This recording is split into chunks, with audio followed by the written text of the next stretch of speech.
뭐 오르겠다 안 오르겠다 이런 이야기는 뭐 이제 하나만한 이야기고. 끝난 겁니까 이제? 그렇지. 이제 뭐 하락론도 없잖아. 그 소멸했잖아, 소멸. 하락론 소멸. 그리고 이제 하락을 해야 한다를 주장하시면서 이제 금융치료 하시는 분들이 아직 있긴 하지만, 네. 이제 있긴 하지만 하락론은 이제 없잖아요. 그러니까 오를 건데 얼마나 오를 거고 어디가 오를 거냐. 내 돈 맞춰가지고 어디를 사야 되냐 이런 문제 아니겠습니까 지금? 맞습니다. 뭘 더 이야기합니까? 자, 그러면 이제 그럼에도 불구하고 2026년을 전망을 한다 그러면 상고하고가 될 거다. 상고하고? 그렇죠. 매매는 작년만큼 오를 거다. 작년에 송파구 같은 경우에 23% 정도 올랐거든요. 네. 지수가 23%면 이제 따블된 것도 나오는 거지. 그 정도 되면 보통 이제 두세 배 정도 더 올랐다고 보시면 되거든요. 체감상. 제 체감 항상 그랬습니다. 지수에 두세 배 정도 올랐다고 보면 되고. 아무도 이야기 안 하고 있지만 한국부동산원에서 공식 통계를 작성한 이후에 최초로 가장 많이 오른 게 작년 10월이었다. 아무도 이야기 안 하죠. 아무도 이야기 안 하는데 어쨌든 작년이 한국부동산원이 생긴 이후에 통계를 작성한 이후에 가장 많이 주간 상승률이 높았는데 아무도 이야기 안 하고 있다. 그 정도로 핫하다. 근데 이제 약간 핫함의 양상이 좀 달랐죠. 2000년대 이게 문재인 때는 투자자들이 많았잖아. 후랭이 TV를 이끌어주신 분들이잖아. 그렇죠. 네, 투자자들이 얼마나 많았습니까? 뭐 까불지 마라 이거 한마디 하면 와 와가지고 막 저기다 그러면. 저기다 뭐 그럼 오늘은 어디를 찍어줄까 해가지고 기쫙 돼가지고 클릭률도 높고 그 다음에 시청 시청도 엄청 길었잖아. 그래서 영상이 뭐 계속 추천이 되고 그랬었는데 네. 이제 지금은 완전 양상이 다르잖아요. 그래서 옛날에 시끌벅적하게 많이 올랐다면 지금은 조용한 실수요자들 위주로 침묵의 랠리가 계속되고 있다. 이렇게 보시는 게 맞다. 그 말이 딱 맞는 것 같아요. 침묵의 랠리라니까요. 이제 거래량은 반토막인데, 거래량이 보통 이제 10년 평균 서울이 5,800건 정도 되는데, 11월 달, 12월 달이 3,000건 정도였으니까 반토막 난 건 맞죠. 반토막 나면은 이제 가격이 급락한다라고 주장하시던 분들은 다 이제 자파 방송하고 있으니까 그게 돈이 되잖아. 이제 이건 돈이 안 되고, 예. 부동산 모르는 부동산 전문가들 이야기들은 이제 딴 데 가서 들으시고, 네. 자, 일단 그렇다라는 거지. 그래서 침묵의 랠리가 계속되고 있다. 거래량은 반토막 났지만 신고가 행진을 하고 있다. 제가 신고가를 데이터를 또 돌려보니까 데이터를 이제 돌려봤어요. 돌려봤더니 2022년에 폭락했잖아요. 그때는 신고가가 안 나왔고 2022년 폭락 이후에 2023년부터 이제 스물스물 올라왔잖아요. 근데 2023년 이후에 작년 11월 달, 10월 달 그때가 신고가 비율이 25% 정도 됐거든요. 4건 중에 한 건이 신고가였다는 거예요. 그게 2022년 폭락 이후에 다시 2023, 4, 5, 3년 동안 가장 신고가 비율이 높은 거다라고 보시면 됩니다. 그러니까 거래량은 반으로 줄었는데 신고가는 사상 최고치다. 그래서 지금 이번 장에서는 침묵의 랠리, 조용히 계속 오르고 있다. 이렇게 보시면 되고요.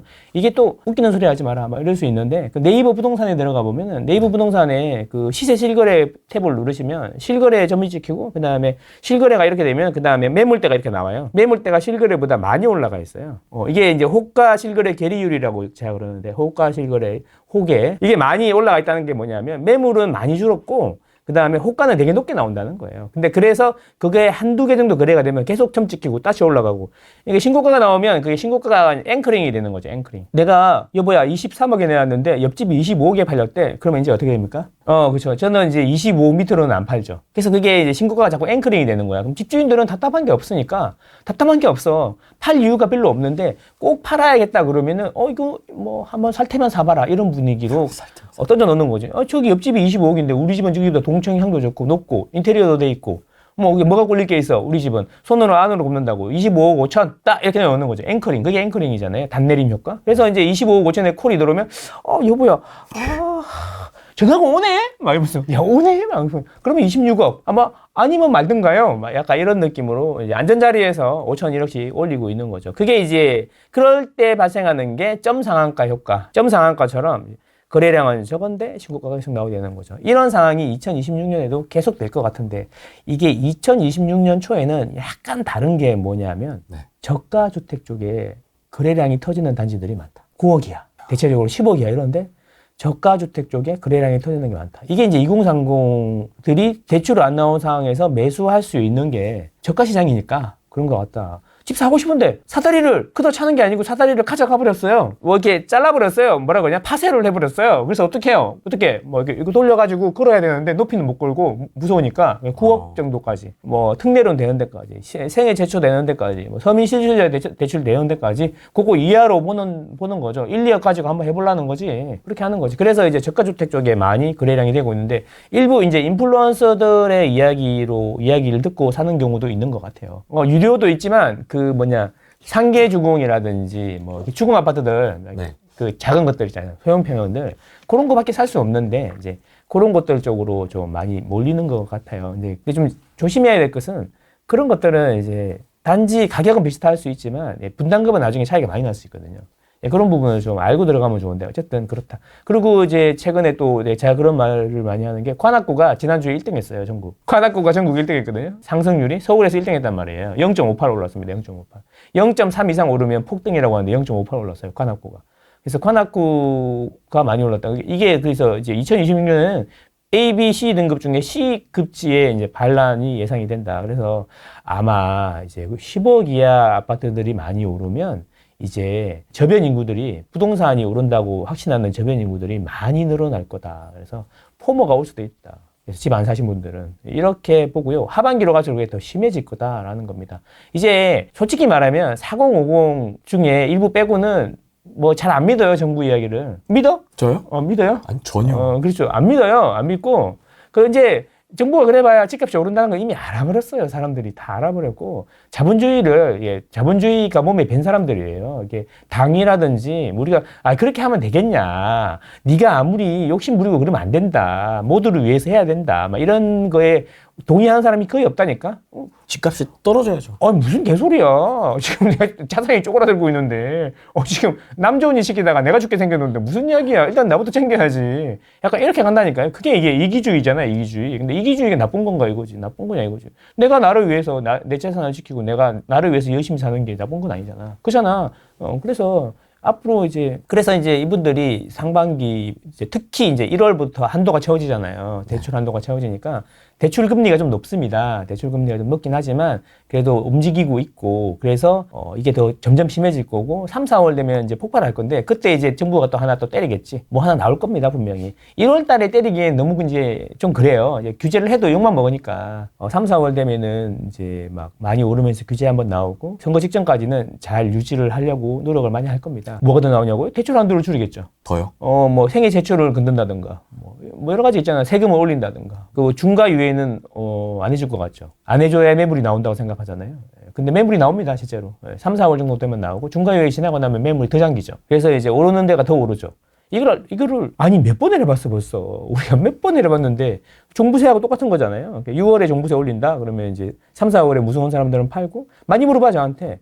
팔아야 돼요? 중과 유예 안 된다는데 팔아야 돼요? 이렇게 물어보는데 그러면 세금이 얼마 나올 것 같아요? 지금보다 2배 정도 나올 것 같아요? 한 3천 더 나올 것 같아요? 그래요? 그럼 1년에 3천 세금 더 내고 1년에 얼마 정도 오를 것 같아요? 3천보다 더 오를 것 같아요? 덜 오를 것 같아요? 더 오르죠. 그러면 더 오르죠. 그러면 어떻게 해야 됩니까? 버틸 수 있으면 버티는 게 좋고 진짜 못 버티겠다 그러면 100번 정도 심사숙고한 다음에 파시든가요. 이렇게 대답을 해주고 있는 거죠.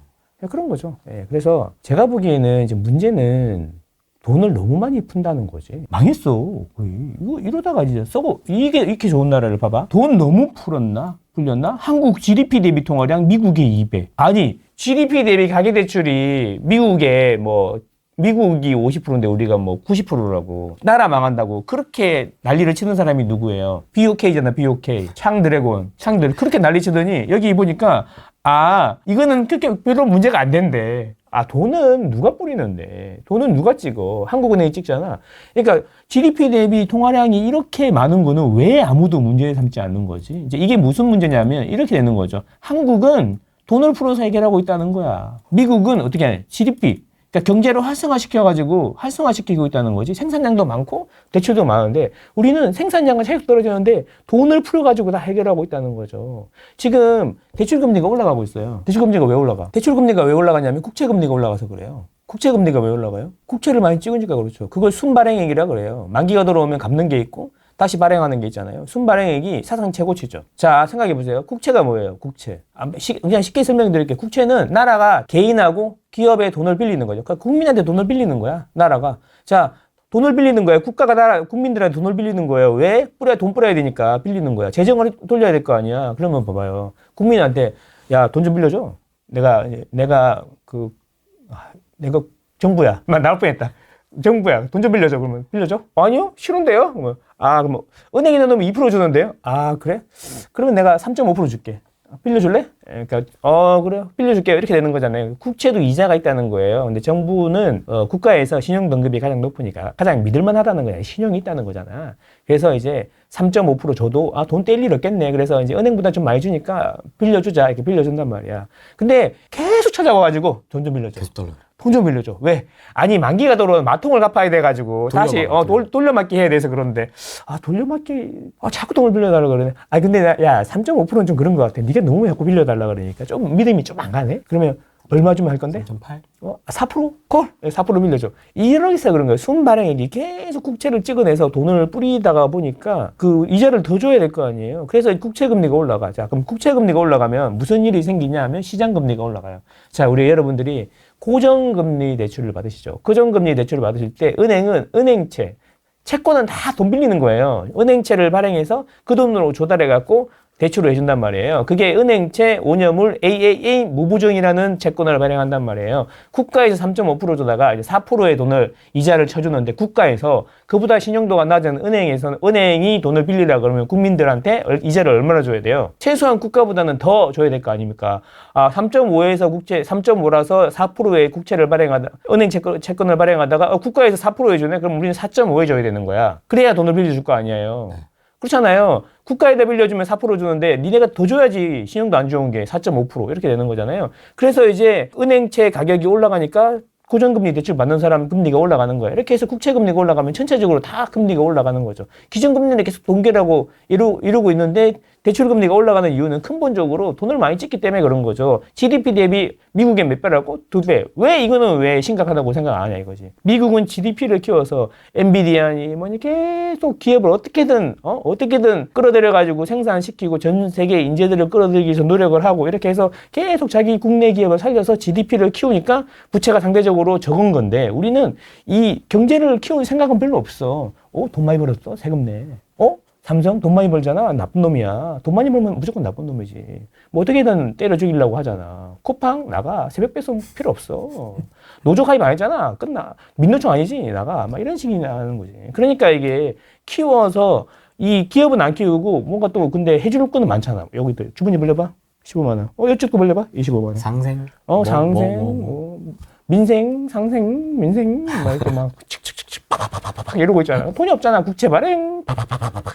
돈 복사하고 있는 거지. 기업을 안 키운 상태에서 돈만 계속 찍으니까 이게 GDP 대비 국가 부채가 올라가는 거 아닙니까? 그러면 그런 상태에서 어떻게든 돈을 부동산으로 안 가게 만들려고 하는데 부동산만큼 믿음을 준 게 없으니까 부동산으로 가는 거잖아. 그걸 땡겨 올라가니까 코스피 5천을 억지로 해야 되는 거고 억지로 해야 되니까 이게 나중에 문제가 더 커지는 게 뭐냐면 이게 기업의 생산성이 올라가는 건 아닌데 계속 돈을 끌어들여가지고 주가를 부양하면 결국에는 어떻게 되겠어요? 주가를 부양하면 결국에는 나중에 더 큰 재앙이 올 수 있는 거죠. 재앙이 올 수 있는 거죠. 그런 거죠. 그래서 이게 문제다라는 거지. 그러니까 사람들이 이제 2030은 다 알아. 빠꼬미들은 다 알아. 다 아니까 국정 탈출은 프로블럼 오브 타임 시간 문제고 지능 문제고 인텔리전트의 문제고 이런 거지. 확 가는 거지.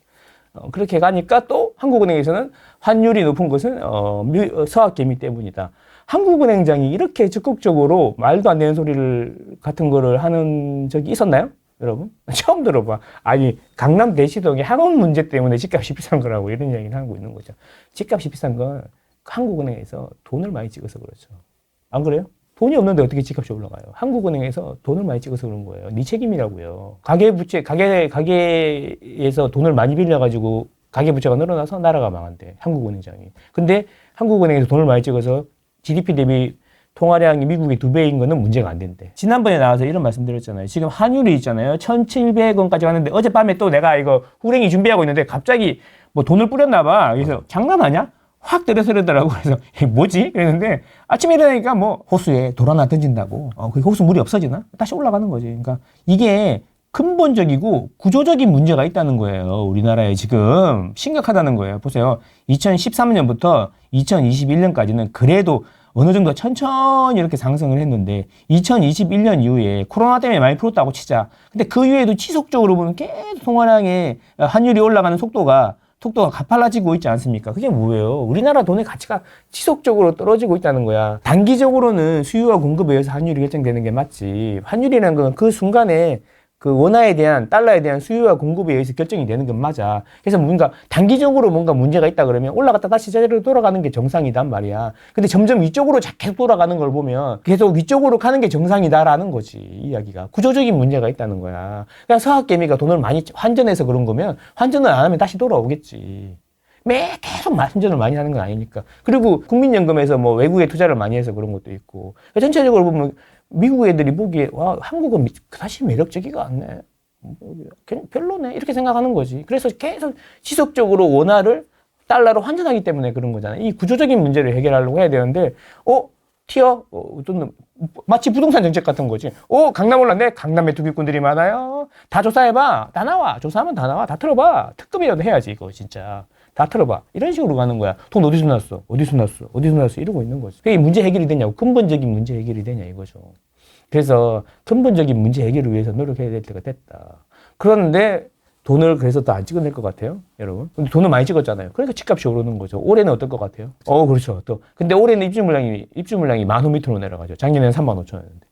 35,000원이었는데 22% 올랐어요. 근데 10,000 밑으로 내려가요? 돈은 더 찍어요? 그럼 몇 프로 오를 것 같아요? 그래서 계속 말씀드리는데 강남은 많이 올랐어. 그래서 지금 올해 초부터 생기는 현상이 뭐야? 저가주택들. 서울의 저가주택들. 경기도의 분당하고 과천 제외한 지역들이 이미 움직이고 있지. 그래서 우리가 향기로운 마을을 되게 이야기를 많이 했었잖아. 작년 초에. 향기로운 마을이 지금 많이 올랐어. 향기로운 마을. 그래서 지금 보니까 2억 얼마 올랐대. 5개월 사이에.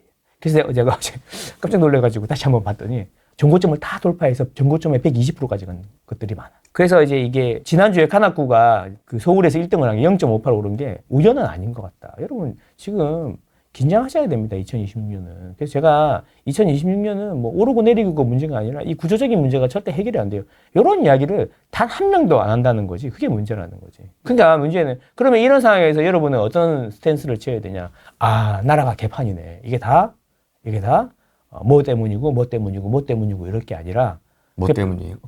돈을 많이 찍어서 그런 거잖아. 뭐 이게 진작에 물어본다? 내가 끄고 이야기해 줄게 나중에.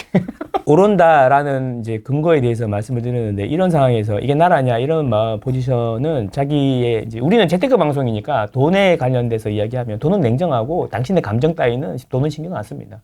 오로지 수익률을 향해서 달려가는 게 돈이에요.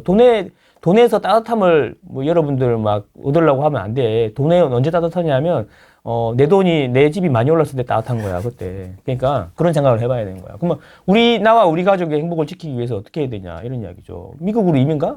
뭐, 그거는 뭐, 능력 되는 사람만 가는 거고, 그리고 아직까지는 살만한 것 같은데. 자, 그러면 어떻게 해야 돼요? 이런 상황에서 나라를 바꿀 생각을 하는 것도 나는 말리지는 않겠지만, 나라를 바꾸는 생각도 해야 되지만, 당장은 나와 내 가족의 행복, 경제적인 안정 이런 거를 어떻게 하면 챙길 수 있을 것인지 생각해 봐야 된다는 거지. 왜냐? 올해는 특별히 갖고 있는 자에게는 축제, 못 가진 사람들에게는 집을 사지 못한 사람들에게는 진짜 절망만 있을 거다 이거. 축제와 절망이 공존하는 세상이 될 거다라는 거죠. 이렇게 공존하는 걸 즐기는 사람들도 있어요. 자기한테 이득이 되니까.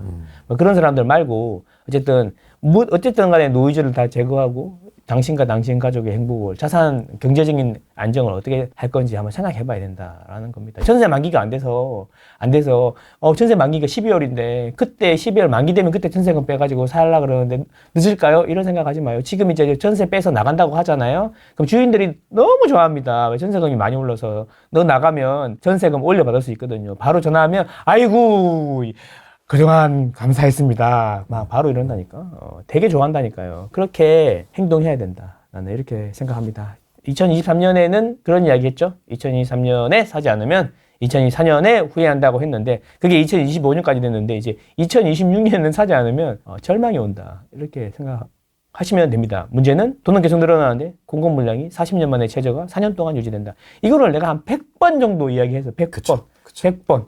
와, 진짜 100번 정도 얘기했는데 항상 느끼는 거지만 제가 이렇게 100번 정도 한 3년 동안 목이 터져라 이야기를 했는데 제가 그런 이야기 해봐야 CR도 안 맥힙니다. 우리 옆집 순이 엄마가 집을 사서 돈을 벌었대. 그럼 그때부터 어머 순이 엄마는 나보다 예쁘기를 해. 애들이 공부를 잘해. 아니면 과방권이 길어. 내가 뭐가 잘못한 게 있다고. 그러면서 이제 그때 이제 집을 사게 됩니다. 마음 가라앉히고 순이 엄마한테 근데 그기가 방금 어디라 그랬지? 분당. 그리고 한번 가본다니까 이렇게. 제 이야기는 뭐냐면 이제 여러분 피부로 느낄 겁니다. 옛날에는 집 사서 돈 올랐다는 이야기 최근 몇 년 동안은 함부로 안 했어요. 근데 주변에 그런 사람들이 많이 생길 겁니다. 그래서 상대적인 박탈감이 커지겠지만 반대로 또 그런으로 인해서 부동산 가격, 사고 싶은 사람들의 인구 저변이 엄청 커질 거예요. 제가 계속 얘기하잖아요. 지금 부산하고 대구의 핵심 지역도 많이 올랐고 하기 때문에 그쪽 지역에 관심 있는 사람들이 엄청 많아졌어요. 이제 이분들은 부산하고 대구도 대구지만 이제 서울의 변두리에 어떻게든 하나 살라고 난립니다, 지금 아주. 그러니까 비규제 지역을 가야 돼요, 선생님. 제가 창원하고 부산에 주말에 내려가는데 백화점 강의 때문에 처음 봤어요. 몇 년 만에 지방 백화점에 강의가 들어오더라고요. 가는데 이제 가면 다 나한테 뭐 물어볼지 다 알고 있어. 지금부터 미리 물어보신단 말이지. 그러면 이제 비규제 지역을 갭 투자해야 되니까 비규제 지역을 사야 됩니까? 이러고 물어보는 거죠. 아니죠. 왜 비규제 지역을 사야 된다 생각하십니까? 재개발 빌라는 아파트만 토지거래 허가 대상이고 아파트 외과는 토지거래 허가 대상이 아니에요. 그런 부분은 잘 아시면 돼요. 그리고 재건축 같은 경우에도 10년 거주, 5년 보유한 1주택자 같은 경우에는 매물이 나오거든요. 그거 사면 실거주해야 되지 않습니까? 그러니까 그렇게 생각하니까 그게 못하는 거야. 그런 것도 다 방법이 있어. 합법적인 방법이 다 있다는 거예요. 그런 걸 공부를 하고 스터디를 해야 된다는 거지. 안 된다고 생각하는 순간 안 된다니까? 그래서 이렇게 이야기해서 이렇게 좋은 말을 했는데도 조회수가 3,000밖에 안 나오는 거 보니까 지금 올해는 아는 사람은 떡상하게 생겼다. 이런 이야기예요. 강남사라고 25억 갈 때는 그렇게 얘기해도 욕만 달더니 지금 50억 되니까 사야 되냐고 물어보는 거하고 똑같은 거 아니야. 사람은 진짜 안 변해. 여러분, 아파트를 사는 거는 두 가지, 보통 사람들이 이야기하는 게 현재를 이야기하거든요, 현재. 네. 그 인생은 있잖아. 계속 말씀드리지만 동영상이지 사진이 아니야, 사진. 사진은 그 순간만 찍어내는 거고. 동영상이거든. 연결이 돼 있다는 거야. 지금 당장 이 순간이 중요한 게 아니라는 거죠. 무슨 이야기냐면 살 수 있는 아파트를 이야기하면 안 된다는 거예요. 살 수 있는 아파트를 생각하면 안 된다는 거예요. 물론 살 수 있는 아파트를 먼저 뽑아야겠지만 살 수 있는 아파트를 사면 안 된다는 거예요. 이게 무슨 멍멍이 소리냐 하면 똑같이 살 수 있는 거 2개, 3개가 있으면 어떤 게 2년 뒤에 더 올라 있을까를 생각해야 된다는 거죠. 투자적인 입장에서 보면 그렇다는 거죠. 실거주와 투자를 동시에 하실 분들은 반드시 2년 뒤에 지금 살 수 있는 것들 중에 가장 많이 오를 걸 생각해 보셔야 되고, 장기 거주하신다고 하면 지금 살 수 있는 것들 중에 장기적으로 어떤 게 제일 많이 오를 건지를 생각해 봐야 된다는 거지. 지금은 살 수 있는 걸 사는 게 아니야. 예를 들면 이런 거 있잖아. 10억 아파트 비교해 드립니다. A 아파트 방 3개, 화장실 2개. B 아파트 방 3개, 화장실 1개. 방 2개, 화장실 2개는 돼야죠. 그러면 이 아파트를 사십시오. 이런 거는 그 현상만 이야기하는 거고 지금 현재의 사용 가치만 이야기하는 거예요. 아파트 가격은 현재의 사용 가치와 미래의 사용 가치에 대한 기대로 형성이 되는 거다라고 표현할 수 있습니다. 무슨 이야기예요? 지금 당장 역세권이고 애들 키우기 좋고 살기 좋아요. 해도 짱짱이 들어오고요. 동층향도 좋아요. 이게 현재의 이용 가치를 설명하는 거예요. 근데 아파트 연식이 올라갈수록 이제는 미래에 대한 사용 가치가 더 커지는 거죠. 왜 개포주공 5단지 13평은 개포주공 4단지 13평 아파트 이런 거는 현재 사용 가치가 주변에 있는 중층보다 훨씬 못하죠. 못했는데 왜?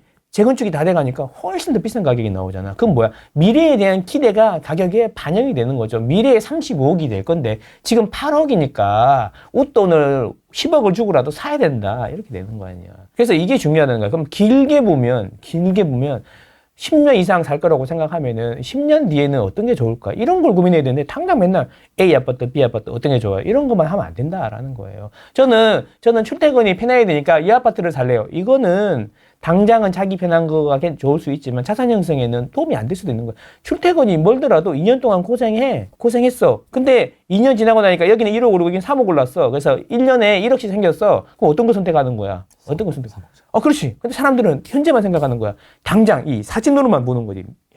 현재의 이용 가치만 생각하니까 장기적으로 힘든 거죠. 보세요. 똑같은 가격에 출발해갖고, 그러니까 2006년부터 실거래가 신고가 됐지 않습니까? 실거래 가격으로 보면은 A 지역하고 B 지역이 똑같은 가격에 시작했단 말이야. 지역을 하도 많이 얘기하니까 막 악성 댓글 날려가지고 비하하는 게 아니라 살기는 똑같아. 다 좋아. 학군도 좋고 지하철도 들어오고 다 좋아. 해도 잘 들어와. 다 좋아. 오히려 더 좋아. 널찍하고 막 용적률도 낮고 되게 좋아. 근데 2006년에 똑같은 가격으로 시작한 게 지금 어떤 거는 3억 6천하고 어떤 건 14억 한단 말이에요. 그런 아파트들이 있단 말이에요. 이 경기도에. 어딘지 뭐 말 안 해도 잘 알잖아. 그럼 그 차이가 20년 동안 3.68배인가 차이 나는데 이 차이를 뭐가 만든 거냐 이거지. 살기는 똑같아. 살기는 똑같아. 근데 거기는 살기는 좋아. 여기도 살기는 좋아. 똑같았어 가격이. 그럼 그러니까 미래인데 여기는 재건축이 될 거고 주변 아파트 가격이 훨씬 비싸요. 그러면 10년 전에, 20년 전에 이쪽 걸 샀어야 된다는 거죠. 근데 그 변화가 20년이라고 했지만 10년 동안은 거의 없었어요. 차이가 별로 안 났단 말이에요. 최근 10년 동안은 크게 벌어졌는데 앞으로는 이게 더 심해질 거다. 이런 이야기예요. 자, 그래서 당장 살 수 있는 거, A 아파트, B 아파트 이렇게 하지 말고 이게 미래는 어떻게 될 것인지 이런 거 생각해 봐야 된다라는 거죠. 자, 연식이 좋으면, 연식이 새 거면 집값이 오른다고 생각하잖아요. 근데 제가 부동산 빅데이터 전공이잖아. 그래서 대학원 가서 많이 배웠어. 방법론 이런 걸 많이 배웠단 말이야. 머신러닝으로 돌려봤지. 나는 또 IT 전공이니까.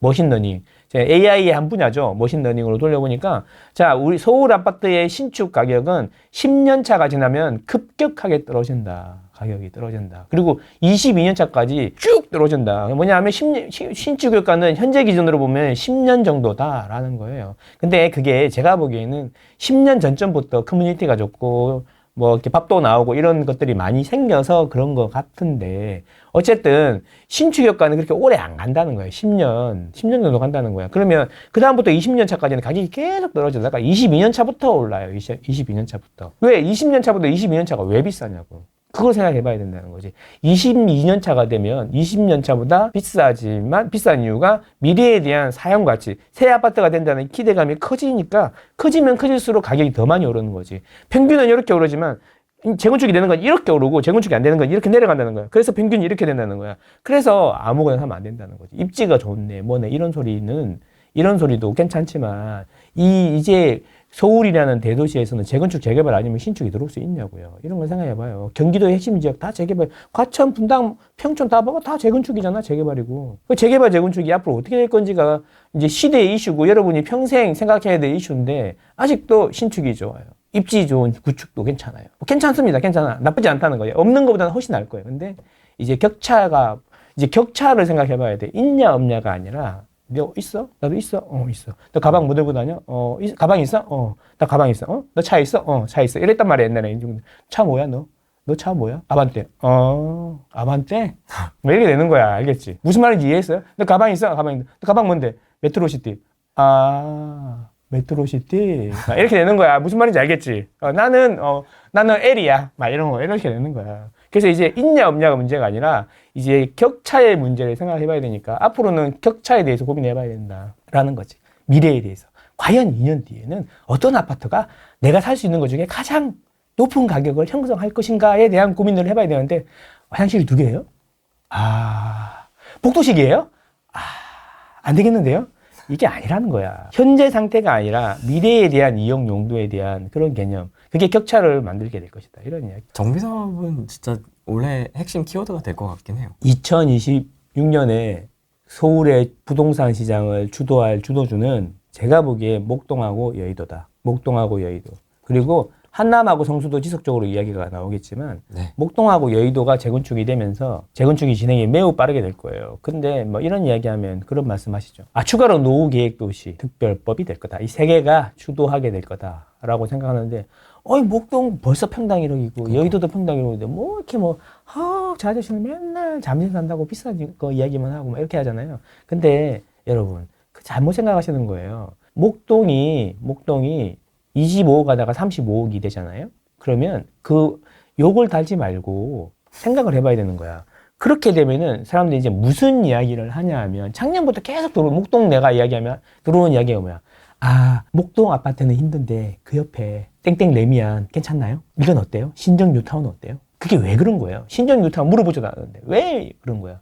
신정 뉴타운 이야기가 나온 게 목동이 재건축에 대한 기대감으로 가격이 5억, 10억씩 올라와 버리니까 저거는 못 사니까 그 옆에를 보는 거잖아. 이런 식으로 퍼져나가는 거거든요. 그래서 신정 뉴타운 제가 이야기를 한 1년도 넘게 전에 했잖아. 근데 이제 최근에 마트 가니까 왔더라고. 신정뉴타운 사갖고 돈 많이 벌었다고. 일면 이식도 없는데 채팅창으로 물어본 거를 답해줘서 감사하다면서 왔더라고. 그래서 뇌물로 뭐 별다방 커피를 이제 조공을 하시더라고, 저한테.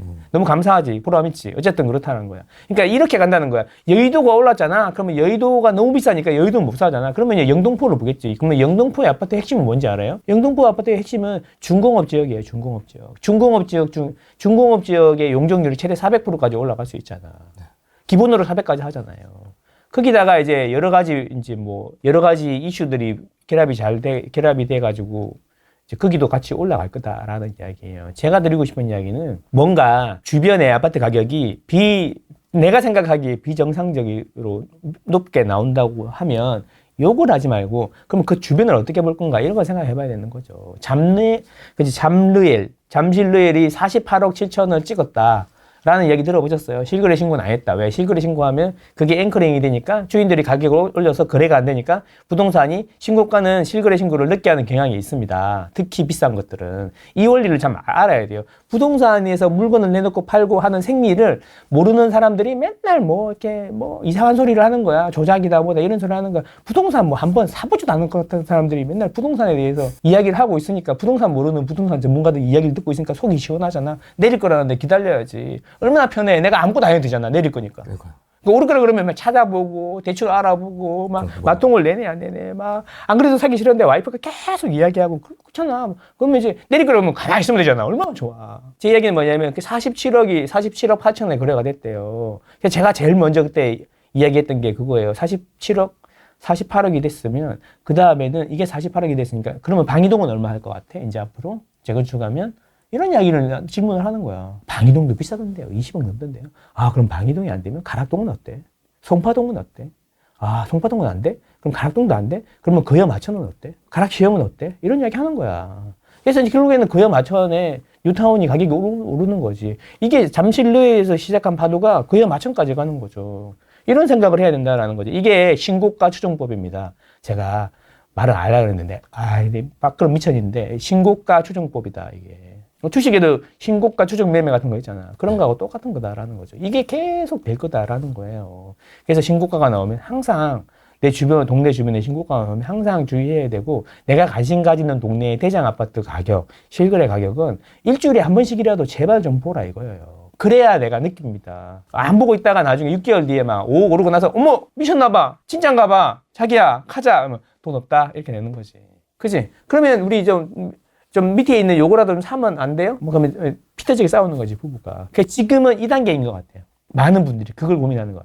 너무 많이 올라와 버렸는데 조금 조정되지 않을까요? 고민됩니다. 빚을 더 내야 되는데, 저번에는 1억이면 살 수 있었는데, 저번에는 막 15억이면 살 수 있는, 8억이면 살 수 있었는데, 지금 15억이래요. 너무 화가 나요. 근데 그때는 살 수 있었는데, 왜 그랬는지 모르겠어요. 근데, 이렇게 많이 올랐으니까 좀 더 조정이 되지 않을까요? 내려가지 않을까요? 그러니까 3개월만 지났다가 사면 되지 않을까요? 이런 질문들이 많더라. 하는 겁니다. 제가 마트를 왜 가겠습니까? 재능 기부도 있지만 마트에 가면 진짜 평범하신 부동산 관심 있는 불인이들이 많이 오고 그분들에게 질문을 많이 받아보는 거죠. 질문을 많이 받아보니까 지금 이런 고민을 하고 있구나. 폭발 직전이구나.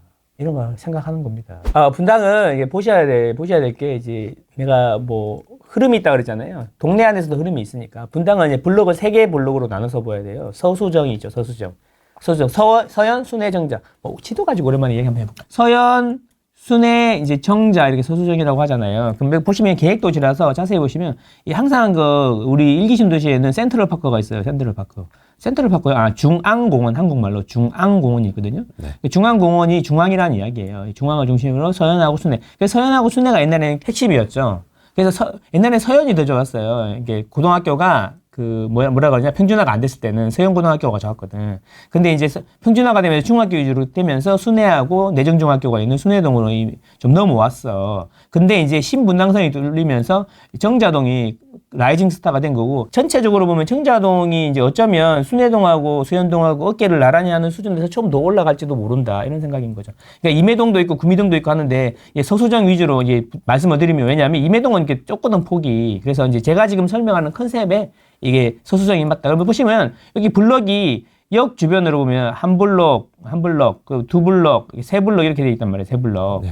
그죠? 그러면 제가 말씀드린 건 뭐냐면 여기서부터 열기가 시작해가지고 이렇게 역을 타고 이렇게 양지마을부터 해가지고 쭉 가는 거죠. 그래서 양지마을에서 파크타운 지나가지고 이제 푸른 벽산까지 가는 거야. 요까지 가는 거지. 그래서 여기가 먼저 오르고 그다음 파크타운 오르고 푸른 벽산까지 샛별하고 푸른 벽까지 오르는 거죠. 요렇게 가는 거예요. 요렇게. 이 레벨까지는 지금 많이 올랐어. 특히 이제 정자동 같은 경우에는 블럭이 하나, 둘, 세 개인데 2개 블럭까지 많이 올랐고 3개 블럭은 아직 바람이 안 들어왔어. 그래서 이제 여기에 보면 이제 요 뒤에 분당동 같은 경우에는 좀 많이 안 오르는 편이고 여기도 많이 안 올랐어. 이제 이런 식으로 접근하는 거야. 그럼 분당동에 15만 원을 주고 살 거냐, 15억을 주고 살 거냐, 아니면 평촌에 좋은 데로 갈 거냐. 이제 이런 고민할 때가 된 거지. 여기에 올 때 정도 되면. 그런데 이제 좀 놀라운 것은 제가 그래서 계속 이야기했던 게 뭐냐면 분당의 상단은 그 공무원 주공 상단지가 결정할 거다. 공무원 주공 상단지. 분당 티에러1 리모델링 되면 신축이 나온다. 근데 분당에 제대로 된 신축이 처음 나오는 거다. 30년 만에. 그러면 이 가격이 분당의 상단을 결정할 거다. 근데 여기가 27억 정도에 분양을 했단 말이에요. 27억 정도에. 27억. 근데 리모델링 아파트는 재건축 아파트에 비해서 평균적으로 10%에서 15% 정도 가격이 저렴하다고 보면 여기는 이제 30억이 될 거란 이야기고 요 밑에 상로 우선 같은 경자동의 상로 우선 같은 경우에는 30억을 바라본다. 이제 결국에는 평당 1억 될 거다 이런 이야기예요. 그래서 제가 요게 분양가가 되게 중요하다라고 이야기했고 작년 초에 이걸 주목해야 된다라고 하면서 그때 6천을 내는 예상했거든. 근데 내 예상보다 훨씬 빨리 올라가는 거죠. 훨씬 미안해요. 못 맞췄어요. 제가. 이렇게 빨리 오를 줄 몰랐어요. 저는 3억 오를 줄 알았는데 6억이 올라버렸어요. 미안해요. 예, 어쨌든 그렇다라는 거예요. 그런데 물론 작년에 폭 나간다는 사람도 있었지. 그렇죠. 3, 40% 빠질 수 있다라고 했던. 빠질 수 있다라고 얘기했지. 빠질 수도 있다. 빠진다고는 아니지. 네. 그 이제 문제는 뭐냐면 이제 무지개 마을이 또 분양을 했네. 무지개 마을은 이게 밑으로 내려가야 되거든요. 내려가야 돼요. 구미하고 미금 쪽인데 구미 미금보다 더 밑에 있거든요. 이게 무지개 마을이야. 여기 보면 이제 이 천이잖아, 천. 이 천 하나 넘으면서 가격이 훅훅훅 내려가거든. 여기거든, 여기. 미금역 주변 여기도 비싸지 않고, 까치마을도 비싸지 않고, 이런 이야기 했는데, 그럼 이제 평촌하고 이제 같이 고민해야 되는 게 까치마을인 거지, 사실은. 근데 요 밑에, 더 밑에 여기 용인이 더 가깝거든, 솔직히 말하면. 용인이 더 가깝다면 여기 용인이에요, 용인. 이게 죽전. 근데 이제 여기가, 6천만 원에 분양, 21억에 분양을 했는데, 특공 경쟁률이 장난 아니게 나와버린 거지.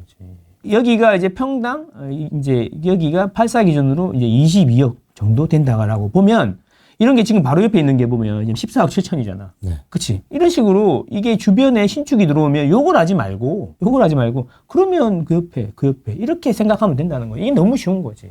당장은 모르지만 2년 뒤에, 3년 뒤에는 다른 모습이 되어 있을 거라는 거죠. 근데, 고민은 많이 되지. 이제 요 정도의 분당에 C급제를 할 거냐, 평촌에 A급제를 할 거냐. 이런 고민이 빠지는 거지. 그걸 결정해야 되는 거야. 그거는 본인의 스타일대로 하면 되는 거지. 자기의 라이프 스타일대로. 나는 여기도 괜찮아. 분당이 괜찮아. 나는 어쨌든 분당이 있어야 되겠어. 그럼 분당을 하시면 되고. 근데 사실 이제 여기 있으면 학원도 멀고 좀 그렇긴 하거든. 분당이라 그래도. 근데 평촌은 저 정도 가격이면 학원과 바로 옆에 좋은 아파트를 살 수가 있으니까. 그거는 이제 본인의 라이프 스타일에 맞게 하시면 된다는 거죠. 그래서 어쨌든 그래서 이게 노후계획도시 특별법이 이제 2026년에 이슈 중에 하나다. 탑 2를 뽑으라면 목동하고 여의도의 재건축 그리고 노후계획도시 특별법이다. 이걸 생각하셔야 된다. 그리고 마지막으로 서울 C급지의 반란. 요거가 핵심 키워드다. 소형 아파트들의 반란. 구로금천. 예, 그치. 구로금천? 노원, 강북, 그렇지. 도봉. 그렇지. 구로금천이 먼저 나오니까 좀 당황하잖아. 구로금천. 구로금천도 좋아요. 예, 나쁘다는 게 아니고. 그렇다는 거죠. 그래서 우리가 이제 생각해야 될 건 그거지. 내 사정에 맞춰가지고 살 수 있는 아파트 리스트를 뽑은 다음에 이 아파트의 현재 모습을 보지 말고 2년 뒤 계속 이사 다닐 생각이면 2년 뒤에 어떤 게 제일 비쌀 건지를 고민해 봐야 되는데 2년 뒤에 가격에 영향을 가장 많이 주는 거는 재건축이다. 그 재건축 가능성에 대해서.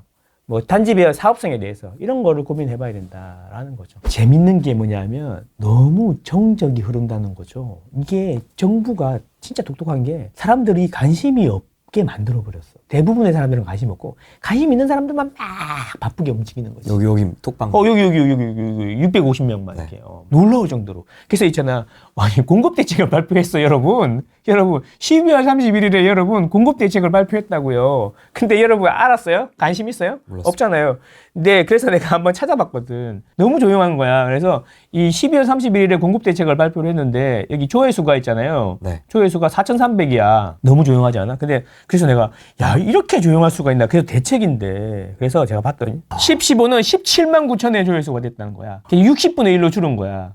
아 그러니까 1015는 그래도 대상이 넓고 이러니까 그래서 그런 거 아닙니까? 이럴 수 있잖아요. 그래서 97 공급 대책이 있었잖아. 97 공급 대책을 봤어. 97 공급 대책은 8만 2천 회조회가 됐어. 그러니까 지금 20분의 1로 줄은 거지, 관심이.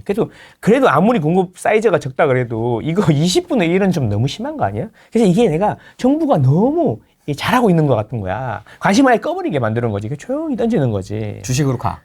주식으로 가. 부동산 조용히 해. 신고가 나온다고 조용히 해. 닥쳐. 이런 거지. 그래서, 그래서 이런 거냐. 봤더니 여러 가지 이유가 있지만, 일단 안 믿어, 공급대책을. 안 믿고, 공공이잖아, 공공.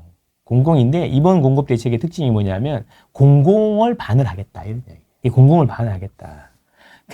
그래서 이제 뭐냐면, 4만 호. 공공분양 3만 4천 호. 공공임대 4만 호. 이렇게 되는 거죠. 거의 반 정도가, 13만 호 중에 반 정도가 공공이다라는 거예요. 3분의 1이 공공임대. 그런데 여기 이 속에서 이제 좀 관심이 가는 거는 뭐냐면 관심이 가는 군데가 있어요. 여기 보면은 그 구리 토평 괜찮아. 구리 토평 괜찮고 이제 과천 가련 이런 데가 괜찮은 것 같아요. 근데 과천은 항상 그렇지만 양이 적어.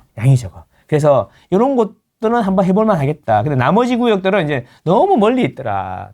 구리 토평 같은 경우에는 8호선이 뚫렸잖아요. 그래서 0.5급지 올라갔다. 급지가 있잖아. 0.5급지 올라갔다라고 그렇게 주장을 하고 있다. 나중에 봐봐 또 오빠가 뭐라 하대 또 이런 얘기 한다 내년에. 보자. 관심을 가져보시는 게 좋겠다라는 거. 나머지는 잘 모르겠다. 화성봉단까지 가야 되나? 이런 이야기죠. 그래서 사라진 관심. 그래서 망고쌤 유튜브 조회수가 떡나겠다. 이 정도면 끝났다. 그래서 이만큼 사람들이 관심이 없다라는 건데 이제 중요한 거는 왜 정부는 자꾸 공공을 하는가 이런 걸 한번 생각해 봐야 된다라는 거죠. 지지율? 표도 있지만 이런 생각이 자꾸 드는 거예요. 결국에는 정부 입장에서 이제 그 민주당 입장에서 보면 장기적으로 임대시장이라든가 주택시장에 대해서 자기들의 의지가 주택시장이나 임대시장에 잘 반영되기를 바라는 거야. 자기들 의지가 전혀 반영이 안 되잖아. 내려야 합니다. 더 오릅니다. 내려야 합니다. 오릅니다. 내려야 합니다. 올랐네. 이런 식으로 가고 있잖아요. 네. 임대시장은 뭐 임대 2+2 해드릴 테니까 행복해지실 거예요. 집값이 비싸지만 우산이 되어드릴게요. 라고 했는데 우산이 빵꾸가 나 있는 거야. 그렇죠. 물이 많이 새네요. 욕 나오네. 막 이렇게 되는 거야. 그러니까, 얘들 봐라. 2년 지나고 나니까 이게 폭탄이네. 막, 4년 지나고 나니까 폭탄이네. 2년씩 조금씩 올려주고 4년에 한 방에 다 올려주고 앉았네. 이러고 있는 거지. 그래서 이제 뭔 이야기를 해도 이렇게 CR이 안 맥히니까 장기적인 포섭. 민주당은 20년, 30년 영구집권 플랜이 있지 않습니까? 그게 뭐냐면, 4050은 뭔 짓을 해도 우리를 찍으니까 2030을 잡아야 되겠다. 2030들이 요즘에 이제 좀 말을 안 듣는 것 같다. 그럼 이 사람들한테 어떻게 해야 되겠냐? 이 사람들은 집이 비싸서 집을 사고 싶은데 열받아 있어서 그런 것 같다. 그러면 청년 임대를 공공을 만들어가지고 신혼부부라든지 청년을 공공임대주택에 살게 만들어야 되겠다. 공공임대주택은 편하잖아. 20, 30년 동안 막 거의 안 오르고 얼마나 좋아요. 그래서 계속 공공의 비중을 늘리려고 하는 이유는 그런 거죠. 장기적으로 2030들의 상공들이 가둬놓을 수 있는 임대주택의 양을 계속 늘리는 방향으로 이렇게 가는 모습을 그렇게 해서 요걸 가지고 조절을 하고 싶은 거지. 어차피 4050하고 그 위는 정해져 있잖아. 누굴 찍을지. 2030. 그러니까 이런 생각이 드는 거야. 예전에 우리나라에서 최대 종교가 불교였어요. 불교. 알아요? 근데 90년 지나고 나서부터는 불교가 없어졌죠. 불교가 없고 이제 다 기독교잖아. 교회 가잖아. 전부. 왜 그런지 알아요? 불교에는 어린이에 대한 그 배려가 없어. 스스로 돌을 닦는 거니까. 근데 교회 같은 경우에는 이제 엄마가 가면 애기 어릴 때부터 가갖고 뭐 유초동부부터 해야죠. 막 집중적으로 유소년 시스템부터 만들어 놓은 거잖아. 축구가 갑자기 고등학생 돼가지고 공차는 게 아니고 어릴 때부터 유소년 시스템부터 만들어가지고 이렇게 올라간 거지. 빌드업을 한 거지. 그러니까 시간이 지나면 절대 이길 수 없는 거지. 이렇게. 그런 것처럼 이렇게 빌드업을 해가는 거죠. 2030부터 빌드업을 해서 고정적인 표를 만들려고 하는 거죠. 이렇게. 그치? 상대적인 박탈감을 느끼는 사람한테 우산이 되어드리겠습니다. 우산은 언제 치우는데요? 20년 동안 끄떡 없습니다. 20년 뒤는 어떡할 건데, 우산 없으면? 저는 퇴임하고 없습니다. 퇴임하고 없습니다. 걔 어디 갔냐? 그러니까, 누구? 언제? what? 막 이렇게 진짜인지 알더라? 막 이러면 끝인 거지. 그래서 점점 갈수록 이게 공공이 많아지니까 이제 이런 거예요. 이게 왜 효과가 없을까? 이런 생각을 한번 해봐야 되는 거예요. 공공주도가 뭐냐면 이게 여러 가지 문제가 있는데 핵심은 여러분들 앞으로도 공공이 나오면 여러분들이 생각해봐야 될 게 뭐냐면 첫 번째 이 시차에 대해 생각해봐야 돼요. 공급 대책이 나오면 시차를 생각해봐야 된다. 시차. 뭔 소리냐면 지금 공급을 한다고 계획을 지구 지정을 했잖아. 그럼 언제 입주해? 언제 입주하냐고. 빨라야. 아무리 빨라야 10년 내에 입주하기가 힘들어요. 왜냐하면 2017년에 3기 신도시 한 거 지금 이제 분양한단 말이에요. 2026년에. 그때 2026년에 입주한다 그랬거든요. 그러면 빨라봐야 옛날에는 7, 8년 그랬는데 빨라봐야 10년? 더 보통 15년, 20년 걸린다는 이야기거든요. 그러니까 지금 공급 대책을 발표한다는 거는 뭐냐면 이렇게 표현할 수 있는 거죠. 10년 뒤에 집으로 지금 집값을 잡겠다는 플랜을 내놓는 거랑 똑같은 거지. 말이 돼요? 생각을 해봐, 생각을 해봐. 그러니까 이런 거를 갖고 집값을 잡겠다고 지금 우리를 호도하고 있는 거지. 10년 뒤에 집으로, 15년 뒤에 생길 집으로 지금의 집값이 잡히기를 바라는 것 자체가 넌센스 아니냐 이거지, 넌센스. 그렇죠. 그거를 정부가 지금 하고 있는 거예요, 여러분. 그러면 우리 반대로 얘기하면 그동안은 뭐 했냐 이거지. 그동안 계속 집값이 오르는 걸 다주택 탓을 하고 투자자들 탓으로 하니 그 사람들을 잡는 데 올인했지 장기적인 플랜으로 집을 지속적으로 공급할 계획을 세운 놈들이 없다는 거죠. 세웠다가도 잠시 그때 하고 그 다음 정권이 되면 뭐 폐기되고 자연스럽게 폐기되고 뭐 이런 식으로 가는 거야. 그러니까 이게 그래서 저는 이게 절대 공급 대책이 나오면 요것만 생각하면 된다. 15년 뒤에 집으로 지금 집값을 잡을 수 있냐. 이게 넌센스다라는 거죠. 그리고 공공이죠, 공공. 집값을 잡으려고 하는 게 지금 서울이나 강남이나 서울 등 핵심 지역의 집값이 많이 올라서 문제잖아요. 저기 외곽으로 막 가면요. 좀 죄송한 이야기지만 집 거의 안 오는 집들 되게 많아요. 그런 데는 안 가잖아요. 싼데. 왜 안 가요? 가운데 살고 싶은 거잖아요. 원하는 주택을 공급해야 되는 거잖아요. 근데 뭘 지금 때려받고 있어요? 공공, 임대 이런 걸 때려받고 있는 거죠. 여러분 그런 데서 아이들 키우면서 살고 싶습니까? 아니죠. 그러니까 제 얘기는 뭐냐면 유효 공급을 해야 된다는 거죠. 맨날 유효 수요 이야기하고 있는데 유효 수요인데 유효 수요가 아니라 유효 공급을 해야 된다는 거야.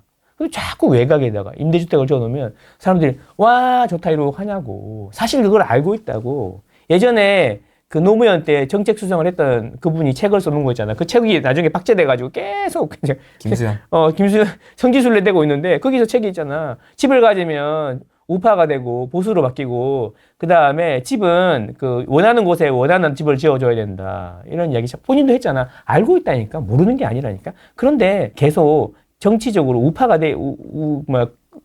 집을 가지면 자산을 가지면 도심 내에 자산을 가지면 자꾸 정치적으로 우쪽으로 해석하니까 그래서 자꾸 외곽에다 짓는 거야. 외곽에다가 못됐어. 공공에다 놓고 이러는 거야. 그래서 제가 이야기는 공급 대책이 왜 효과가 없냐. 시차 문제. 15년 뒤에 집으로 지금 집값을 잡겠다는 넌센스. 두 번째, 유효 공급이 아니기 때문에 그렇다. 그럼 앞으로 공급 대책이 나와도 의미가 없다라는 겁니다. 그러니까 누군가가 총대를 메고 10년, 20년 이상 계속 장기적인 플랜으로 이렇게 집을 공급할 수 있는 정치에서 독립된 기구를 만들어야 되고 입법이나 규제를 그 기구에 자문을 해서 오케이 돼야 할 수 있는 그런 정치 좌우를 떠난 그런 기구를 만들어서 해야 되는데 놀랍게도 있잖아요. 그 법을 어떻게 만들어요? 뭐 대충 하나 그래가지고 그 텔레그램에 올려가지고 동의할 사람 20명 있어야 되니까 빨리 동의해요. 그래갖고 아니 내가 저번에 해줬잖아. 니 거 빨리 해봐. 막 이렇게 산다는 거야. 그러니 이게 말이 되냐고. 국민들의 삶하고 관련되어 있는 거는 심사숙고하고 공청회도 하고 아주 오랜 기간 토론을 한 다음에 천천히 적용을 해야 되는데 맨날 오늘 발표해야 돼. 알려주면 안 돼. 그래야 내일 사람들이 충격에 빠지거든. 국민들을 쇼크 주는 게 취미인가 봐요. 오늘 발표하고 내일 시행하고. 이게 장난하냐고. 지금 당장 이사 간 사람들이랑 대출을 받은 사람들이랑 인생의 가장 큰 결정을 하고 있는 사람들한테 야 내일부터 시작이야? 지금 몇 시인데? 6시 반. 뭐 이런 식이야. 국민들한테 체크해주는 게 취미야? 아니, 이런 나라예요. 우리나라 수준이 이 정도밖에 안 되는 거예요, 지금. 일본 같은 경우에는 어떻게 하냐면은, 무슨 법안을 낼 때 있잖아요. 그 이익 집단이잖아요. 그러니까 뭐 그게 전문가 집단이잖아요. 거기다가 법안을 먼저 보여줘요. 그래서 그 전문가 집단에서 그거를 보고, 이렇게 하시는 게 좋겠습니다 하고 나오면 그걸 가지고 입안을 한다는 거예요. 아니, 국회의원은 국회의원은 전문적인 분들이 많잖아요. 대부분 검사, 판사 출신이 얼마나 전문적이야, 주택 문제에 대해서. 한 번도 안 해봤지만 검사, 판사는 다 잘할 수 있잖아. 잘할 수 있잖아. 그런 분들이잖아. 다, 한 번도 주택 문제 안 해봤지만 잘할 수 있잖아요. 그렇잖아요. 정치학과 출신이지만, 국토부 장관도 할 수 있는 거고, 주택 경제를 잘할 수 있는 거죠. 그렇게 믿는 거예요, 진짜. 그래서 중요한 문제이기 때문에 자문을 하는 거잖아. 자문을 받아서 결정을 하는 거잖아. 그래야지 이게 유지가 되는 건데, 그게 지금 제도, 이런 생각을 하는 사람 자체도 없고, 앞으로 그렇게 만들어놔도 그렇게 될 것 같아요? 아니요.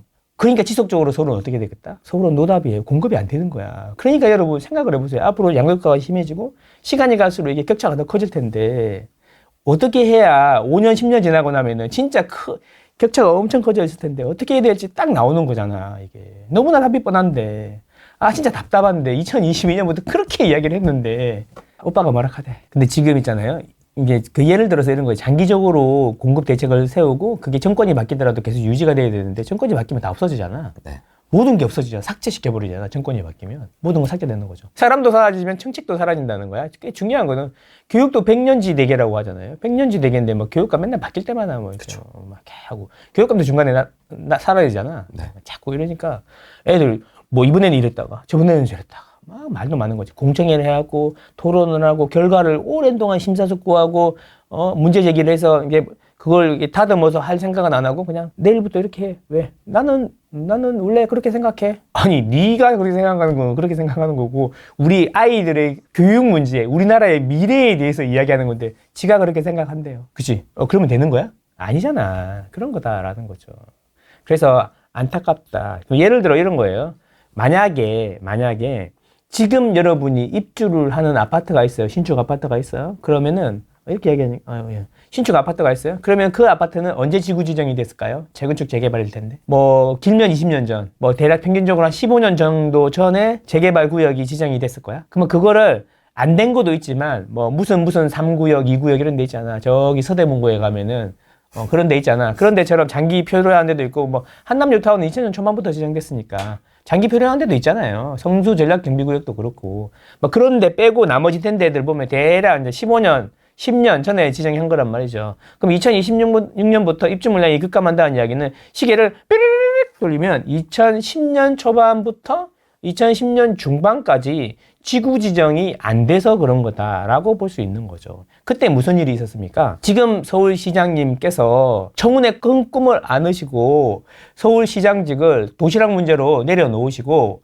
대권에 도전하십니다. 그래서 공석이 생깁니다. 그 공석이 생김으로 인해서 다시 보궐선거를 하게 되는데 그때 이분하고 연대를 통해서 박원순 시장님이 서울시장으로 취임을 하고 두꺼비 하우징 같은 거를 하면서 이제 재도심 재생 대신 벽에다 색칠하는 쪽으로 전략을 바꿉니다. 그렇죠? 그리고 진행이 안 되고 있는 재개발 구역을 47%를 해제를 합니다. 왜냐하면 그 전 시장이 많이 지정해 놓은 게 지정해 놨거든. 그 20만 호 정도 수준으로 지정해 놨는데 그거를 47%를 해제해 버립니다. 해제는 주민들이 자발적으로 20%에서 30% 해제 동의서를 받은 다음에 구청에 신청해야 되는 것이지만 그 당시 서울시는 공무원들이 나서서 해제 동의서를 받아서 접수해서 해제시키는 그런 초유의 사태까지 있었다는 거예요. 적극적으로 해제를 시켰다는 겁니다. 그래서 말이 많았어요. 그리고 시간이 지나서 10년, 15년이 지나니까 2026년이 돼버렸네. 서울의 입주 물량이 7,000호 정도 수준으로 떨어져 버렸네. 평균적으로 한 3만 5천 정도 됐는데 평균적으로 서울 입주 물량이 10년 평균 입주 물량이 3만 5천 호인데 아파트가 7,000호가 돼버렸네. 2027년에는 10,000호 정도 되네. 평균적으로 앞으로 3, 4년 동안 10,000호 이하로 떨어져 버렸네. 이게 그 순간에 무슨 생각을 하셨는지는 저는 알 수가 없어요. 추측은 되죠. 추측은 되는데 알 수가 없지만 그럼으로 인해서 지금 그 부메랑이 지금 당장 나타나는 게 아니라 15년 뒤에 돌아온다는 거예요. 뭘로 돌아와요? 매매 가격의 상승, 전월세 급등. 주민들의 부담으로 돌아온다는 거죠. 근데 이렇게 돌아오는 거를 가지고 현재 상태만 가지고 원인을 당장 보니까 이게 집이 그렇게 해서 안 지어서 오르는 건데 당장 보니까 투기꾼이 투기하고 있네. 이 새끼 죽여야 돼. 이거 안 돼. 이렇게 되는 거야. 그치? 그리고 전월세 올라? 그러면 2+2. 더 올라? 뭐, 2+2. 333. 이제 우리 이 집은 내 겁니다. 그쵸. 막 이렇게 되는 거죠. 이렇게 되는 거야. 그러니까 이런 식으로 땜빵으로 계속 하다가 보면은 방법이 없는 거죠. 진짜 속으로 노답입니다. 어떻게 국민의 재산권이 있는데 국민의 재산인 집을 가격을 안정시키고 내리는 게 국정의 목표인 나라가 어디 있습니까? 전 세계에. 웃기는 거죠. 넌센스인 거죠. 딴 나라 가서 얘기해봐요. 쪽팔리는 일이에요. 그런데 문제는 뭔지 알아요? 앞으로 이게 개선이 되겠어요? 더 심해지겠죠? 네. 그러면 서울의 공급은 어떻게 되겠어요? 계속 이런 식으로 가겠죠. 이 꼬라지로 가겠죠. 오세훈 서울시장님께서 뭐 신통방통한 것부터 해갖고 모아부터 해가지고 뭐 이것저것 막 지적을 엄청 했지 않습니까? 한 3년 동안? 그러면 이제 이게 언제 효과가 나타난다고? 2040년 정도 되면 효과가 나타날 수 있다는 거예요. 그럼 그 전까지는 어떻게 된다고? 거의 확정적이지 않습니까? 뭘 더 이야기를 해요? 거의 확정적이지 않습니까? 그냥 확정적으로 2030년이 뭐야? 2035년까지는 뭐 이렇게 서울의 공급 물량이 딱히 폭증할 이유가 별로 없는 거예요. 입주 물량이. 그러면 지금 집을 산다는 건 뭐야? 10년 동안 장기 상승 국면에서 초입에서 우리가 사는 거랑 똑같은 거지. 이게 바로 아무도 그런 이야기 안 할 때 팔리지도 않는 책까지 써가지고 아파트 슈퍼사이클을 주장한 망고쌤의 오빠가 뭐라 카대. 슈퍼사이클. 책 팔리지도 않았어. 알잖아. 책 안 팔린 거 알잖아. 판매지수 맨날 보잖아. 들어가서 남의 거 보잖아. 이렇게 자파에 그런 거 보잖아. 그쵸. 모니터링 하고 있잖아. 내 거 보면 나오진 않잖아.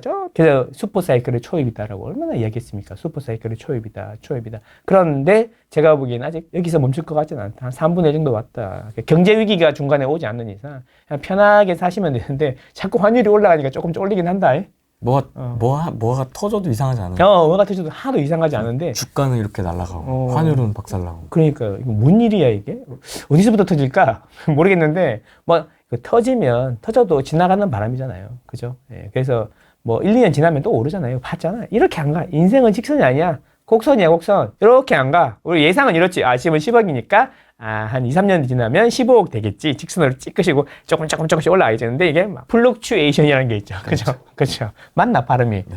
플럭추에이션이라는 게 있죠. 왔다 갔다 하잖아. 그치? 그렇게 가는 거죠. 근데 이제, 서울 그래프 같은 경우에는 1, 2년 이렇게 내려가지만, 다시 이제 또 1, 2년 지나면, 원래대로 돌아가잖아요. 그거를 우리는 봤잖아. 그래서 급할 게 없으면 안 파는 거야, 그래서 주인들이. 이제 믿음이 점점 신앙이 되고 있는 거죠, 신앙이. 그렇습니다. 그러면 어떻게 해야 되냐? 평생 전세로 살 거냐?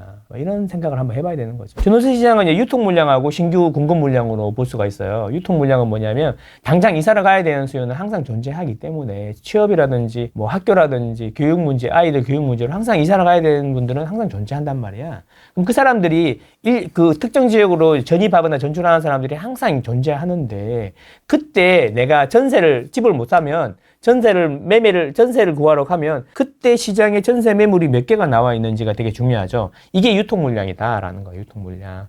그리고 신규 공급 물량. 전체적으로 보면 파이가 계속 주택이라는 공간의 파이가 계속 커져야지 장기적으로 보면은 유통 물량도 커질 가능성이 높잖아요. 100채에서 나오는 전세 물량하고 200채에서 나오는 전세 물량하고 사이즈가 다를 수 있잖아. 근데 서울 같은 경우에 보면은 이 신규로 커지는 파이가 전혀 없다는 거지. 우리 매시 물량보다 더 없다는 거지. 그래서 앞으로 이게 파이가 점점 작아진다는 거죠. 돈은 때리 붙고 있는데 한 달에 40조씩. 주머니 벌려봐. 여기 넣어줘. 야 빨리 넣어줘. 돈 복사. 미국에도 줘야 되네? 얼마라고? 1년에? 그리고 이제 유통 물량은 뭐냐면 이제 2년마다 이제 신규로 전세 공급이 나오는 거예요. 유통 물량이 생기는 거였죠. 전세 만기가 되면 또 전세를 구해야 되니까. 또는 재계약을 하든가 해야 되잖아요. 근데 이제 이게 2+2를 하니까 중간에 계약갱신 청구권을 30에서 50%를 써버린단 말이에요. 근데 그건 평균이고 제가 생각하기에 그 고가 지역에서는 그 계약갱신 청구 비율이 훨씬 높을 거라 생각해요. 왜냐하면 거기서는 이사를 잘 안 가려고 그러거든요. 그래서 좋은 지역일수록 전세 유통 물량마저도 2+2로 급감을 해버렸단 말이에요. 근데 여기에 2+2 뭐 이런 거 해준다 그러니까 박수 치는 사람들은 무슨 생각을 하고 있는 거야, 진짜. 하자는 거 하는 놈이 더 이상한 거지, 사실은. 기본으로 만들겠다잖아, 나라를. 그렇죠. 어쨌든 그렇다는 거죠. 그래서 제 이야기는 그러면 전세는 매매보다 더 자극될 가능성이 있다라는 거죠, 올해는.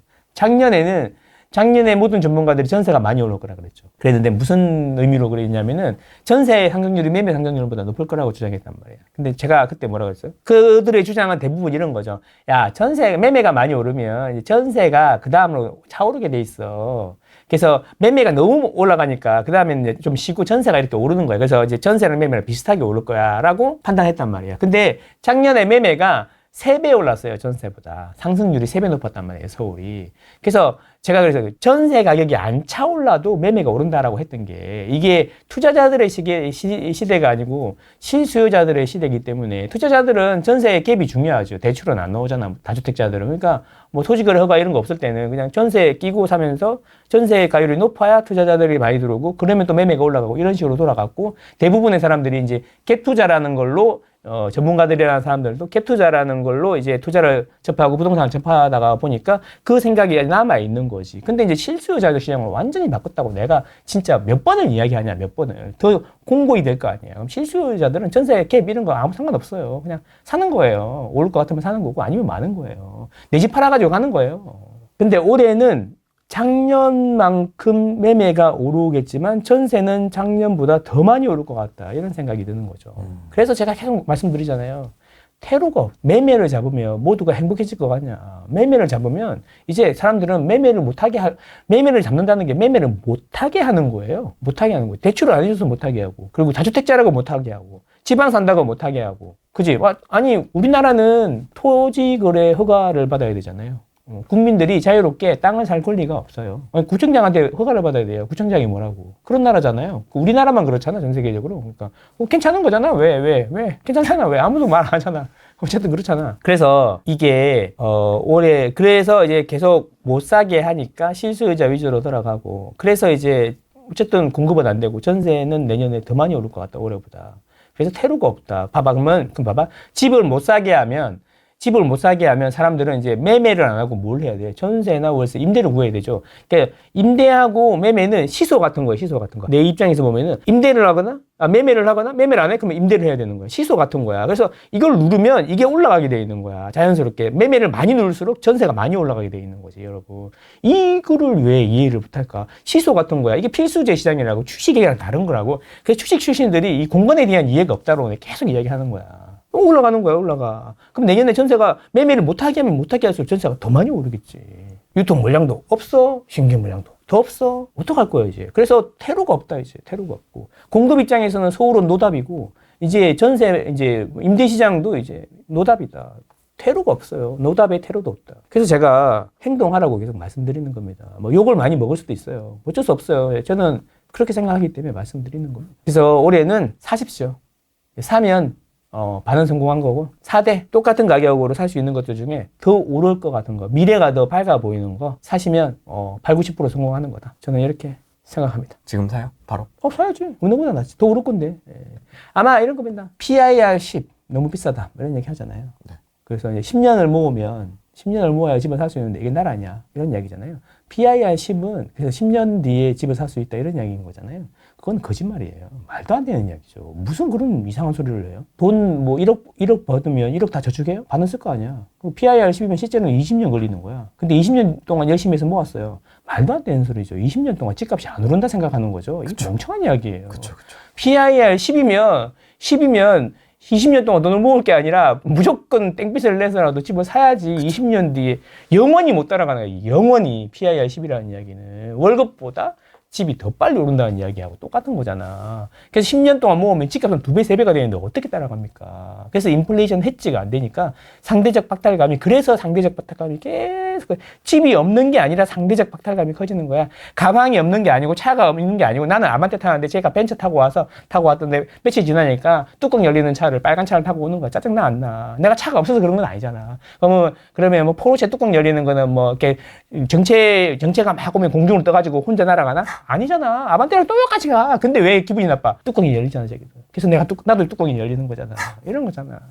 그걸 알아야 된다라는 겁니다. 상대적 박탈감. 없어서 굶어 죽는 사람들은 거의 없다고 봐야죠. 그죠? 예, 그래서 반대로 생각하면 남들이 얼마나 기분이 역같은지가 역같을수록 내가 더 잘 되는 것일 수도 있어. 총량은 정해져 있으니까. 그런 걸 수도 있다. 어떤 걸 선택할지는 본인의 거식이다. 거식이었다. 예, 그래야지. 그래서 살아. 이제 문제는 뭐냐면 이제 수축의 시대. 모든 게 풍부하던 시대에서 모든 게 부족하던 시대가 있었잖아, 옛날에. 우리 엄마는 오전 오후반을 했대요, 초등학교를. 2부제. 2부제.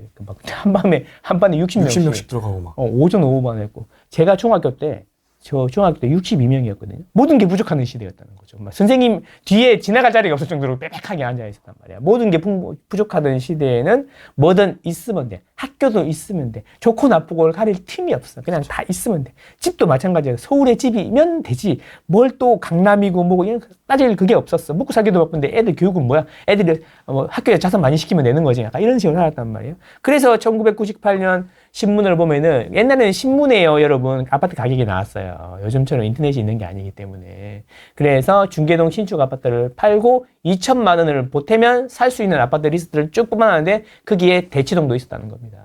똑같은 사이즈로. 그래서 그때는 있으면 되는 거, 충분했다라는 거지. 격차가 켜지 않았다는 거지. 근데 지금 이제 한 25년 지났는데 중계동의 아파트 팔면 2천만 원 보태면 갈 수 있었던 아파트는 한 5채 팔아야지. 5채 팔아도 못 갈 수도 있다는 거예요. 이게 격차라는 겁니다. 격차. 아까도 말씀드렸잖아요. 똑같이 시작했는데 15년 만에 격차가 3.68배 난다. 이런 이야기 있잖아요. 그게 10년 너무 먼 이야기 하는 거 아닙니까? 그럴 수 있는데 여러분 인생이 길다 그랬잖아요. 계속 이걸 말씀드리잖아요. 빽빽이 현재 나이가 남은 인생이에요. 그게 10보다 클 거 아닙니까? 대부분의 사람들은. 지금 듣고 계신 분들은 대부분의 인생이 20년, 30년, 40년 남았을 거 아닙니까? 그 길게 생각해 보세요. 그렇게 생각해 보시면 장기적으로는 도심 내에 이제 오르는 것만 오르니까 도심 내에 사람들이 모두가 원하는데 그런 데에 아파트를 가지려고 노력해야 된다. 그러면 어떻게 해야 되냐? 그러면 이런 이야기 하시겠죠. 선생님 지금 집이 너무 안 팔려요. 그러면 싸게 파시면 되잖아요. 왜? 싸게 안 파니까 가격을 안 내리니까 안 팔리는 거 아닙니까? 그럼 5천만 원 손해보고 팔아야 되는데요. 그렇죠. 막 이런 얘기 하잖아요. 그럼 제가 뭐라 그래요? 사모님 제가 지나가 보니까요. 후회하는 사람들이 딱 있더라고요. 어떤 사람들이 후회하냐면 그때 집을 사놓을 걸. 그거 왜 안 사놨을까? 막 껄무새라고 하잖아. 껄껄껄. 이런 분들은 진짜 많이 봤는데 이런 분은 한 명도 없더라. 그때 선생님이 5천만 원 싸게 팔라 그래갖고 5천만 원 싸게 팔아가지고 집을 샀는데 5천만 원 싸게 판 게 너무 지금 마음이 아파요. 너무. 그때 왜 선생님이 5천만 원 싸게 팔라 그랬어요? 이런 분들은 단 한 명도 못 봤다. 선생님 그때 5천만 원이라도 싸게 하고 팔아가지고 집을 산 게 진짜 천만당해서 와 그때 안 팔았으면 어떡할 뻔했어요? 이런 이야기를 한다는 겁니다. 제가 이제 어제 이마트 분당점에 가서 어떤 분의 질문을 받았는데 그분이 하시는 말씀이 서울원 아이파크가 피가 많이 붙었는데 장기적으로 실거주로 보고 사는 건 어떠냐 이런 말씀을 하시더라고요. 그래서 얼마가 붙었냐 그랬더니 3억 정도 붙었다 그러는데 확인해 보니까 이제 손피 같은 거 이런 거 있잖아. 그런 거 보니까 한 3억 5천 정도 하는 것 같아. 피가 84 기준으로. 근데 84도 일부가 이게 아마 2024년도에 하반기쯤에 분양을 했을걸요? 그때 미분양이었거든요. 1년간 전매 제한이고 지금 풀린 거잖아. 전매가 풀렸거든요. 그래서 그때 13억에 84를 분양했는데 사람들이 미쳤다 그랬어요. 2024년, 그때 미쳤다. 2024년 초였나? 하여튼 그때 분양했는데 미쳤다 그랬는데 제가 그때 이런 이야기를 했어요. 앞으로 서울은 신축이 비싸질 건데 서울의 신축을 계약금 1억 3천만 원으로 사놓을 수 있는 게 있냐? 눈 닫고 봐봐라. 그래서 1억 3천 정도로 이렇게 잡아 놓으시면 좋다. 그때는 대출 규제도 달랐으니까. 그런 말씀을 드렸던 거죠. 근데 그때 그거를 제가 이제 영상도 만들고 해서 올렸는데 어떻게 했어요? 이렇게 업자 새끼 뒷돈 받았냐? 막 이런 얘기 했을 거 아니야. 근데 지금 보니까 이제 2년도 안 지났는데 피가 이제 3억 5천까지 붙었잖아. 1억 5천 놓고 3억 5천 먹은 거잖아. 그러니까 이런 거야, 이런 거. 그러니까 이게 안 된다고 생각하지 말고 틈새를 찾으면 되는 거고 미래를 좀 보면 되는 거죠. 자, 그래서 서울원 아이파크가 가격이 그렇게 올랐고 상단을 자꾸 만들어주니까 미미삼의 사업성이 계속 개선되고 있는데 보면은 GTX-C 호재도 있고 그 다음에 그 옆에 나는 무엇보다 장인 뉴타운이라는 곳이 이제 계속 신축이 들어오잖아요. 가보면은 공사판이에요. 지금 가보시면 거기 가보면 알아. 거기 그 서울 아이파크 들어올 자리 옆에서부터 가보면 사방이 다 공사판이거든요. 그게 이제 전부 다 이제 들어오게 되면은 미미삼하고 서울 아이파크하고 장인 뉴타운까지 하고 거의 1만 세대가 넘는 거의 미니 신도시급이 생기고 GTX가 핵심이 될 거고 교통의 요지가 되겠지. 그 뒤에 이마트도 있고 그러니까 그래서 그 지역의 메인이 서울 아이파크가 될 수 있다. 그렇게 보면은 그 여기 주택가가 조그맣게 있고 상업지 발달되어 있는 게 있는데 거기가 아주 핫한 핫플레이스가 될 수 있다. 왜 이런 이야기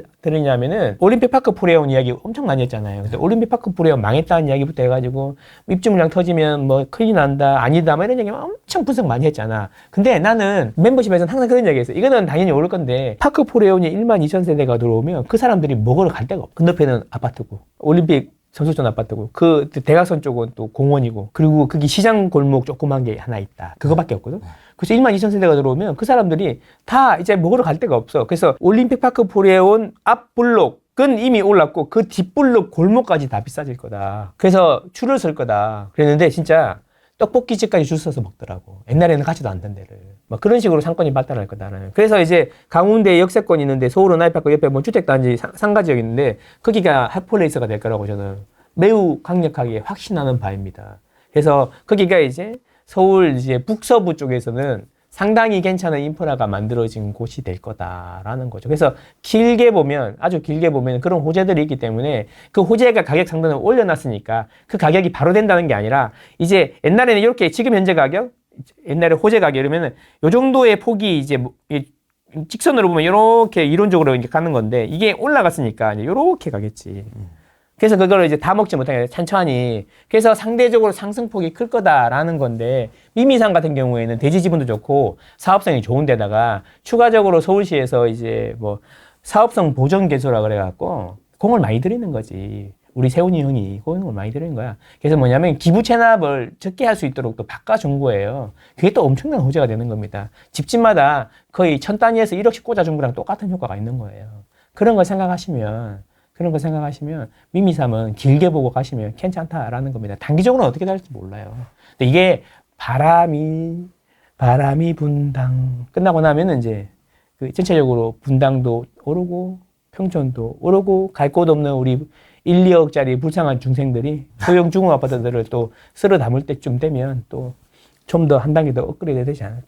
이렇게 생각합니다. 상계주공 5단지는 분담금의 문제잖아요. 분담금의 문제. 그래서 상계주공 5단지는 어쩌면 이게 상계동 주공아파트의 상징적인 부분이 될 수가 있기 때문에 재건축이 뭐 되냐 안 되냐 이게 되게 중요한 거거든요. 그걸 이제 오세훈 서울시장도 알기 때문에 제가 한 2년 전부터 계속 말씀드렸던 게 오세훈 서울시장이 상계주공 5단지가 될 수 있도록 풀어줄 거다. 분담금은 대략 한 2억 정도 되면 사람들이 동의를 하거든요. 예, 대부분 그래요. 2억 정도까지는 나와. 2, 3억 정도 나오는데 근데 3억까지는 잘 모르겠는데 2억까지 될 수 있도록 맞춰주려고 서울시장이 계속 노력을 해갖고 뭐 사업성 보존 개수라든지 등등등 여러 가지 풀어줘갖고 지금 가격이 조금 올랐어요. 그래서 제가 보기에는 분담금이 생각보다 많이 안 나올 수도 있습니다. 분담금이라는 게 여러분 공사비 때문에 뭐 분담금이 늘어나는 이런 이야기 하시는데 그건 핵심을 놓친 이야기예요.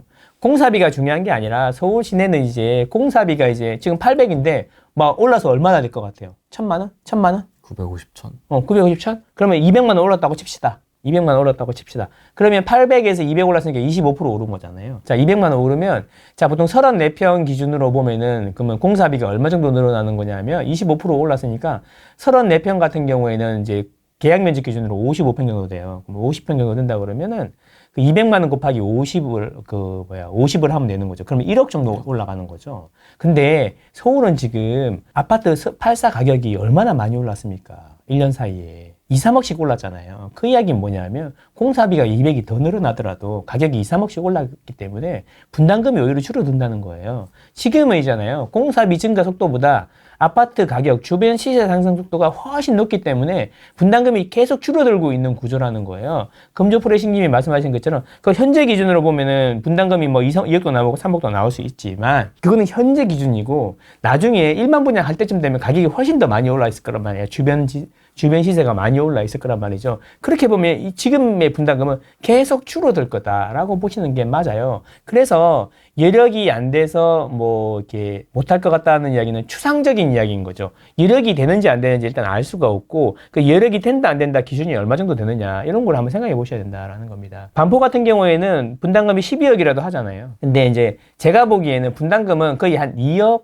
에서 3억 정도가 출발할 수 있는 뭐 B급 이상에서 출발할 수 있는 최소 분담금이다라고 보고 있는데 지금 그 정도 예상이 돼요. 제가 계산해 보면 근데 앞으로는 그게 점점점 조금씩 줄어들 거다라는 겁니다.